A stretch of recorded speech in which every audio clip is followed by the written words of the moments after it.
महोदय, माझे मित्र श्रीयुत अण्णा बनसोडे यांच्यात महाराष्ट्र विधानसभेच्या उपाध्यक्षपदी बिनविरोध निवड झाली, त्याबद्दल त्यांचं अभिनंदन करण्याकरता म्हणून मी या ठिकाणी उभा आहे। अध्यक्ष महोदय, हे अभिनंदन करत असताना मी आपल्याला एक नम्रपणे विनंती करतो की त्यांची अण्णांची निवड होण्याकरता म्हणून आम्ही सर्वांनी सहकार्य केलेलं आहे। पलीकडे माननीय मुख्यमंत्री, माननीय दोन्ही उपमुख्यमंत्री महोदय यांनी अभिनंदन करत असताना थोडीफार राजकीय टीका टिप्पणी केलेली आहे। आजचा अधिवेशनाचा शेवटचा दिवस आहे, थोडी आम्ही 4-2 वाक्य जर राजकीय बोललो तर आमच्याकरता थोडं तुम्ही सहन कराल अशी अपेक्षा करतो। अण्णा, तुमची उपाध्यक्ष म्हणून निवड झाली। अध्यक्ष महोदय, सन्माननीय मुख्यमंत्री महोदय असतील, सन्मान्य उपमुख्यमंत्री एकनाथराव शिंदे असतील, दादा जरा आमचं पण ऐकलं तर बरं होईल जरा। नाही, इकडं आमदार, इकडं आमदार, इकडं आमदार, तुम्ही तरी किमान आमचं ऐका।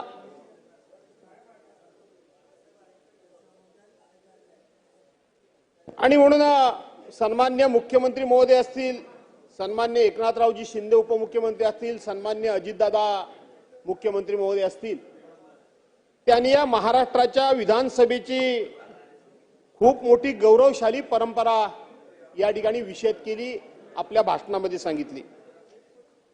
आणि हे जे उपाध्यक्षपद सन्मान्य अण्णाजी बनसोडे यांना मिळालेलं आहे, ती उपाध्यक्षपदाची जागा, ती उपाध्यक्षपदाचं हे पद किती उत्तुंग अशा व्यक्तिमत्वाने भूषवलं, त्याचा सुद्धा उल्लेख या ठिकाणी केला आणि म्हणून त्याचा मी काही पुनरुच्चार करणार नाही। अध्यक्ष महोदय, एका बाजूला भारतीय गणराज्याच्या 75व्या वर्षानिमित्त भारताच्या संविधानाची गौरवशाली अमृत महोत्सवी वाटचाल या विषयाची चर्चा सुरू आहे आणि त्याच वेळेला अण्णांची उपाध्यक्षपदी निवड व्हावी हा एक दुग्ध शर्करा योग आहे असं म्हटलं तर वावगं ठरणार नाही। परंतु त्याचबरोबर या महाराष्ट्राच्या विधिमंडळाची एक परंपरा मला आपल्या सर्वांना सांगितली पाहिजे की खरं तर हे विरोधी पक्षनेतेपद, दादा तुम्हाला कल्पना असेल की अनेक वर्षापासून विरोधी पक्षाच्या सदस्याला उपाध्यक्षपद हे देण्याची परंपरा या महाराष्ट्राची होती। ही महाराष्ट्राची परंपरा शिवसेना भाजपच्या कारकिर्दीमध्ये राजकारणामुळेच 1999 साली खंडित झाली। 1999 पर्यंत ही परंपरा होती। अगदी 1995 साली ज्यावेळेला शिवसेना भाजपचं राज्य होतं, त्यावेळेला दत्ताजीराव नलावडे, कैलासवासी दत्ताजीराव नलावडे हे अध्यक्ष महोदय विधानसभेचे अध्यक्ष होते आणि त्यावेळेला काँग्रेसचे प्राध्यापक शरदराव तसरे हे उपाध्यक्षपदी या ठिकाणी विराजमान झाले होते। सत्ता होती शिवसेना भाजपाची। 1999 साली शिवसेना भाजपाने थोडीशी चूक केली आणि त्यावेळेला अध्यक्षपदाकरता शिवसेना भाजपाच्या वतीनं कैलासवासी तत्कालीन सदस्य गिरीशजी बापट यांचा आम्ही फॉर्म भरला आणि हा फॉर्म भरल्यानंतर काँग्रेस पक्षाच्या वतीनं, काँग्रेस आणि राष्ट्रवादी पक्षाच्या वतीनं, कारण त्यावेळेला राष्ट्रवादी काँग्रेस पक्षाची नुकतीच स्थापना झाली होती, तत्कालीन मुख्यमंत्री कैलासवासी विलासरावजी देशमुख हे सातत्यानं आमच्या विरोधी पक्षाबरोबर चर्चा करत होते। भुजबळ साहेब त्यावेळेला उपमुख्यमंत्री होते, त्याचबरोबर हर्षवर्धन पाटील हे संसदीय कार्यमंत्री होते। ते आमच्याजवळ चर्चा करत होते की हा उमेदवारी अर्ज तुम्ही मागे घ्या, आम्ही आपल्या प्रथेप्रमाणे, परंपरेप्रमाणे तुम्हाला उपाध्यक्षपदाची जागा देतो, अशा पद्धतीनं काँग्रेस पक्षाचा प्रस्ताव होता।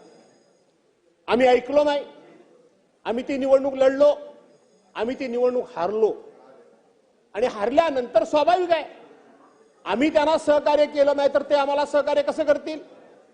आणि म्हणून त्यांनी मग त्यावेळेला उपाध्यक्ष पदाची जागा ही आम्हाला दिली नाही त्यावेळेला खऱ्या अर्थाने ही परंपरा खंडित झाली. पण त्यावेळेला मला सांगितलं पाहिजे की काँग्रेसच्या वतीनं संवाद करण्याचं काम, राष्ट्रवादी वतीच्या संवाद करण्याचं काम, मुख्यमंत्री, उपमुख्यमंत्री आणि संसदीय कार्यमंत्री यांच्या वतीनं संवाद करण्याचं काम, आमच्याशी संवाद साधण्याचं काम, आम्हाला समजावण्याचं काम, आमच्याशी चर्चा करण्याचं काम हे त्यांच्याकडून केलं जात होतं.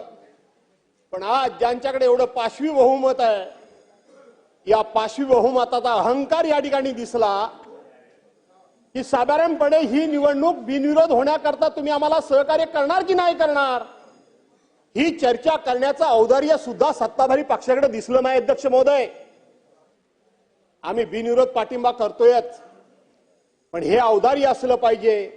याच सभागृहामध्ये कैलासवासी गोपीनाथराव मुंडेंनी याच, आता मी तुमच्याकडून शिकायला अजून मला वेळ आहे आणि म्हणून या ठिकाणी मला कमाल वाटते आणि म्हणून याच सभागृहामध्ये कैलासवासी गोपीनाथराव मुंडेंनी एका प्रस्तावावर चर्चा करताना अध्यक्ष महोदय असं सांगितलं होतं की संवाद हा लोकशाहीचा आत्मा आहे. मतमतांतर असू शकतात, मतभेद असू शकतात, मतभिन्नता असू शकतात, एकमेकाचे विचार एकमेकाला पटू शकत नाही, पण लोकशाहीमध्ये संवाद बंद होता कामा नये, लोकशाहीमध्ये डायलॉग बंद होता कामा नये. आणि जर डायलॉगच बंद झाला, मंत्री महोदय मला जर शिकवत असतील तर डायलॉगच बंद झाला तर लोकशाहीचा आत्मा जिवंत राहणार नाही. हे कैलासवासी गोपीनाथराव मुंडेंनी सांगितलंय, म्हणून तरी तेवढं माझं ऐकून घ्या अशी माझी मंत्र्यांना विनंती आहे. आणि म्हणून आम्ही बिनविरोध पाठिंबा दिला. आमची संख्या कमी आहे हे आम्हाला माहित आहे. आम्ही या ठिकाणी निवडणूक लढवून आम्ही जिंकू शकत नाही आम्हाला माहित आहे, परंतु निवडणूक लढवण्यापासून आम्हाला कोणी रोखू शकला नसता. आम्ही जर उमेदवारी अर्ज भरला असता तर आज या ठिकाणी मतदानापासून सगळी प्रक्रिया पार पाडावी लागली असती. आणि म्हणून किमान साधा की तुम्ही फॉर्म भरू नये अशा पद्धतीची भुजबळ साहेब विनंती करण्याचं सौजन्य सुद्धा आज सत्ताधाऱ्यांकडून संपून गेलंय. हो, जागेवर बसून घ्या, बगीचात फिरल्यासारखे तुम्ही फिरताय.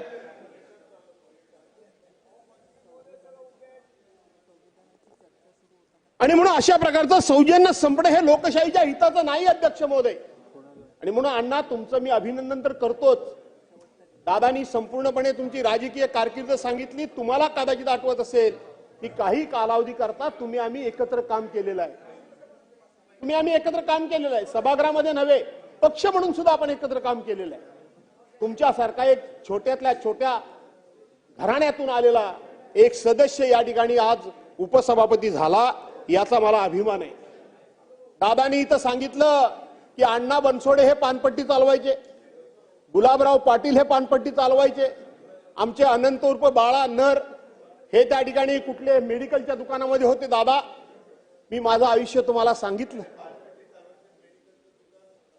वायकरांचं दादा, मी माझ्या आयुष्याची वाटचाल कधी सांगितली नाही, पण मी पण इथपर्यंत बऱ्यापैकी आलोय. तुम्हाला अभिमान वाटेल, सन्मान वाटेल. मी माझ्या आयुष्याची सुरुवात शिक्षण करू न शकल्यामुळे ट्रकवरचं क्लीनरचं काम करून माझ्या आयुष्याची मी सुरुवात केलेली आहे. मी ट्रकचा क्लीनर म्हणून दीड वर्ष दीड रुपया मला पगार आणि 2 रुपये भत्त्या, अशा पद्धतीचं भुशरीफ साहेब मी माझ्या आयुष्याची सुरुवात करून इथपर्यंत आलोय. स्वतःचं कधी सांगायचं नसतं, पण तुम्ही या ठिकाणी उल्लेख केलात म्हणून मी सांगितलं. हा काय माझं भांडवल नाही. माझ्या आईच्या घराण्यामध्ये, माझ्या वडिलांच्या घराण्यामध्ये कोणीही दूरपर्यंत राजकारणात नाही, कोणी नाही. अध्यक्ष महोदय, या ठिकाणी मला जाणीवपूर्वक काही गोष्टी सांगायच्या आहेत. अध्यक्ष महोदय, की आपण अण्णा बनसोडे, आपण या ठिकाणी उपसभापती उपाध्यक्ष झालात, या ठिकाणी अध्यक्ष महोदय बसलेले आहेत. त्या जागेवर बसणारा जो तालिका अध्यक्ष असतो, तालिका सभापती असतो, तो अधिवेशनच्या कालावधी करता म्हणून नेमलेला फक्त तो तालिका सभा अध्यक्ष असतो, तालिका सभापती असतो. त्याला सुद्धा त्या खुर्चीवर बसल्यानंतर तात्पुरते का होईना जे अध्यक्ष महोदयांना अधिकार असतात ते त्या तालुका सभापतीला अधिकार असतात. हे आपल्या विधानसभा अधिनियमामध्ये स्पष्टपणे म्हटलेलं आहे. तुम्ही तर उपाध्यक्ष झालात. आज अध्यक्ष महोदयांना ऐकायला थोडंसं वाईट वाटेल, पण मला सांगितलं पाहिजे.